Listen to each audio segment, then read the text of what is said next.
வணக்கம் மக்களே. ஜெயச்சந்திரன் புதுசாக மடிப்பாக்கத்தில் ஓப்பன் பண்ணியிருக்காங்கன்னு சொன்னாங்க. சரி போய் பார்ப்போமே அப்படின்னு சொல்லிட்டு காரை எடுத்துகிட்டு ஃபேமிலியாக கிளம்பிட்டோங்க. அங்கே போனால் வெளியிலலாம் பார்த்தீங்கன்னா உள்ளே நல்லா முடிஞ்சிடுச்சுங்க. ஆனால் வெளியில் வந்து கன்ஸ்ட்ரக்ஷன்லாம் முடியாமல் இருந்தது, வேலை போயிட்டு இருந்தது. பார்க்கிங்க்கு நல்ல பெரிய இடம் கொடுத்துருக்காங்க. மடிப்பாக்கம் மெயின் ரோட்லேயே வந்து பார்த்திங்கன்னா ஜெயச்சந்திரன் இருக்குது. சரி நம்ம உள்ளே போயிட்டு சும்மா சுற்றி பார்க்கலான்னு தான் அப்படின்னு போகணுங்க. ஃபேமிலியாக கூப்பிட்டு போனால் சும்மா இருப்பாங்களா? ஆளுக்கு ஒன்று அப்படியே எடுக்க ஆரம்பிச்சிட்டாங்க. அப்படியே ஜேடன் நாங்கள் ஜாலியாக சுற்றிட்டு இருந்தோம். அப்படியே ஃபேமிலியாக சுற்றிட்டு இருந்தால் என் கையில் நீ சும்மா தானே இருக்க, இந்த குழந்தைய கையில் வச்சுக்கோன்னு சொல்லி பேக்கை மாட்டி விட்டு அவங்க பாட்டு பர்ச்சேஸ் பண்ண போயிட்டாங்க. அடப்பாவீங்களா, சுற்றி பார்க்க தான்டா கூட்டின்னு வந்தேன்னு சொல்லி பார்த்தா நம்மளுக்கு ஒரு பில்லை வேறு எழுதிட்டாங்க.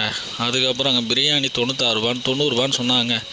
அதனால் வந்ததுக்கு நம்ம பிரியாணியாச்சும் சாப்பிடுவோன்னு சொல்லி பிரியாணியை வாங்கி நல்லா ஒரு கட்டு கட்டிட்டாங்க. அதுக்கப்புறம் பாவு பாஜி இருந்ததுங்க, அதுவும் நல்லா அருமையாக இருந்ததுங்க. அதையும் வாங்கி நல்லா சூப்பராக சாப்பிட்டுட்டோங்க.